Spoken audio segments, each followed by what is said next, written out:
Hello, and welcome to today's chemistry class for SS1. Our topic today would be empirical and molecular formula.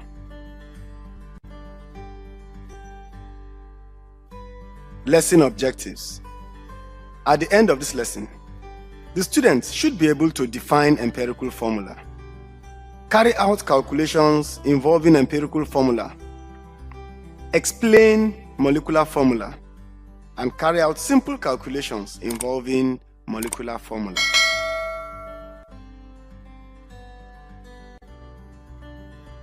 Before we go into the class proper, I would like to tickle your fancy a bit. The most important of my discoveries have been suggested to me by my failures. This was given to us by Humphrey David. I hope you understand. So, let's get started. What is empirical formula? The empirical formula of a chemical compound is the simplest whole number ratio of atoms present in a compound. An empirical formula makes no mention of the arrangement or the number of the atoms in the compound. A good way I can explain this to you is like saying you should look at the SS1 block of your school. Maybe you have SS1 A, B, and C. Now, empirical formula will only tell you that in SS1A you have 10 students, that is all. In SS1B you have 15 students, or in SS1C you have 20 students. Empirical formula will not bother about the total number of students in SS1. It will only bother about the simplest ratio, class by class, tell you this in this class we have this number, in this class we have this number, and that is all. It is molecular formula that will now come and tell you that in the whole of SS1 we have so number of students. But empirical formula does not bother about that. It only bothers about the number of students per class, the simplest ratio. A good example, NO, that's nitrogen and oxygen, is the empirical formula for both NO, NO2, and N2O, because it is the simplest whole number ratio for all of them. Their arrangement is not considered here. You see my explanation? Their arrangement is not considered here.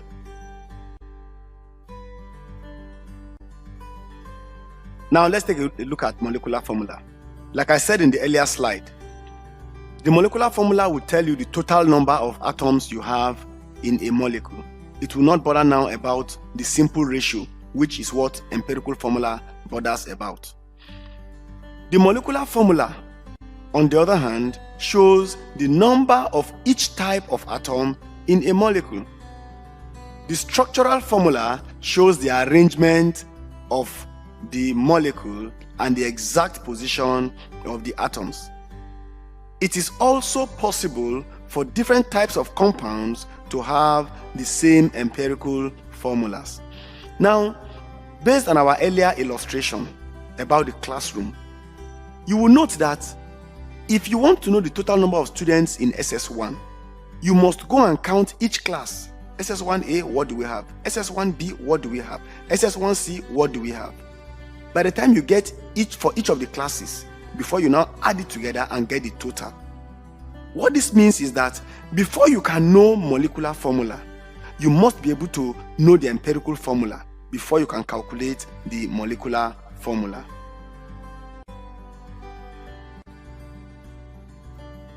Let's look at these simple steps that we can use to calculate empirical formula. The first thing you will do is to start by bringing out the percentage or mass composition of the elements in the question. A good example is this one now. In the question, carbon has 85.7%, while hydrogen has 14.3%.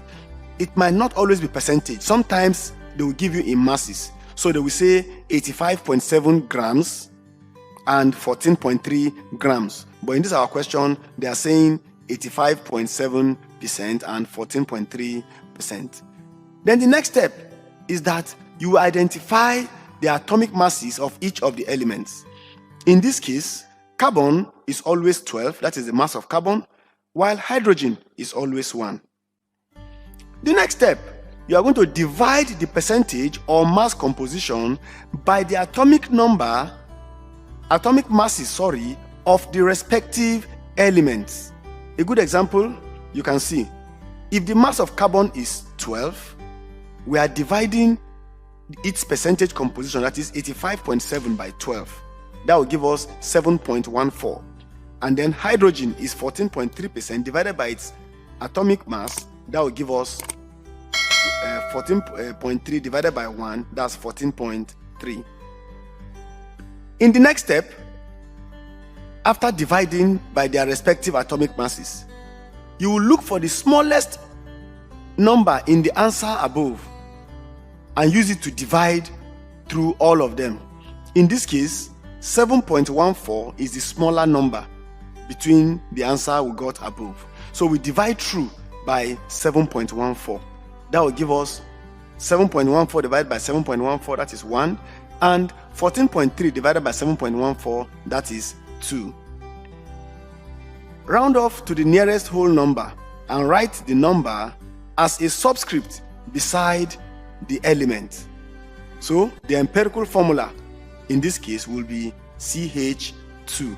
Don't forget, in chemistry, that C, we should have said C1H2. But once it is 1, we just don't write it.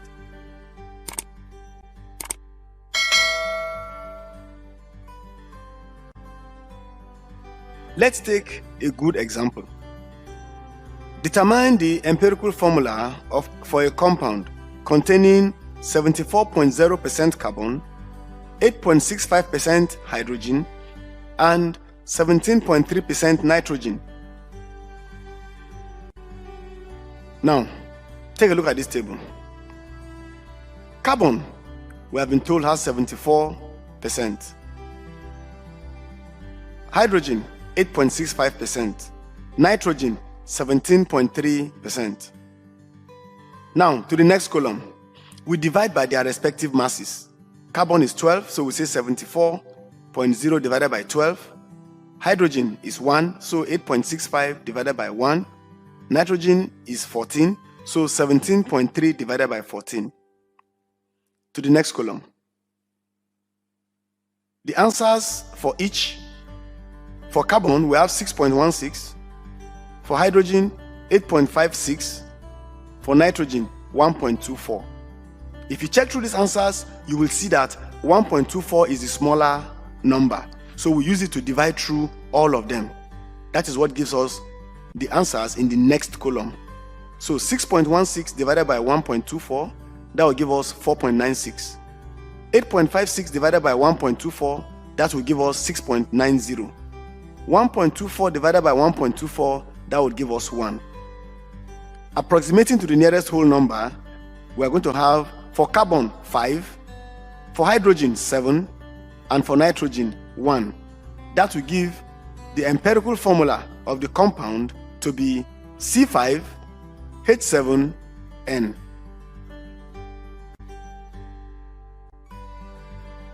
Let's now consider how to calculate molecular formula. Remember that the empirical formula repeats itself n number of times to form the molecular formula. Therefore, empirical formula times n will give us molecular formula. E.g., a hydrocarbon with empirical formula of CH2 has a molar mass of 56. Calculate its empirical formula. Remember, I told you, you must know empirical formula first before you can calculate molecular formula. So let's take a look at the solution. Empirical formula times n is equal to molar mass. The empirical formula is CH2 times n, and that will give us 56, which is the molar mass that was given in the question. Now, the mass of carbon is 12, plus hydrogen has a mass of 1, but there are 2 of them. So we now have 2 times 1. Everything is equal to 56. Now, 12 plus 2 in bracket n is equal to 56. 14n, if we open the bracket, is equal to 56. N is equal to 56 divided by 4, and that is 4, which is our answer. Therefore,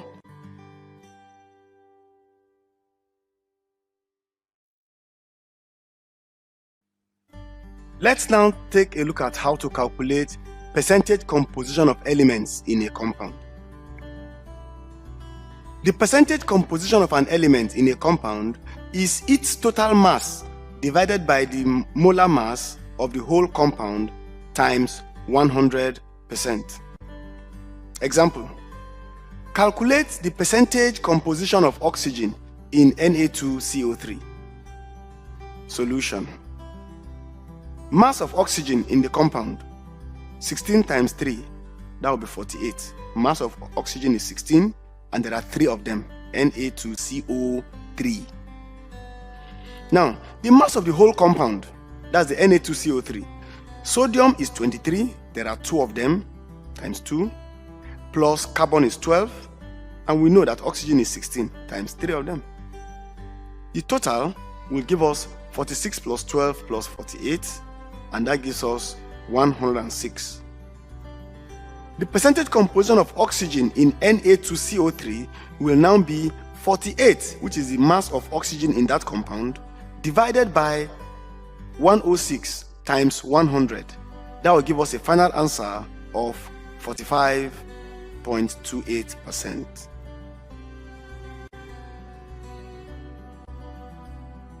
Let's now take a little summary of what we have done so far. In this class, we have learnt about empirical formula, molecular formula, and then percentage composition of elements.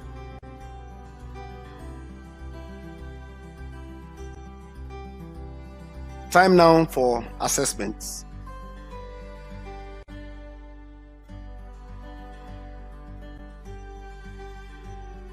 Question 1.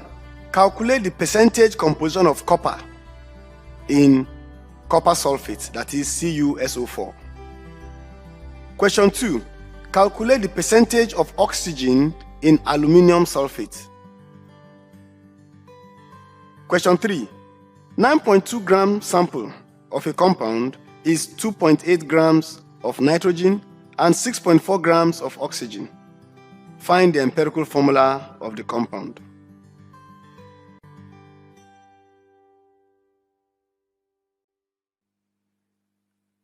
And so with this, dear students, we have come to the end of this class. Thanks for watching and see you in the next class.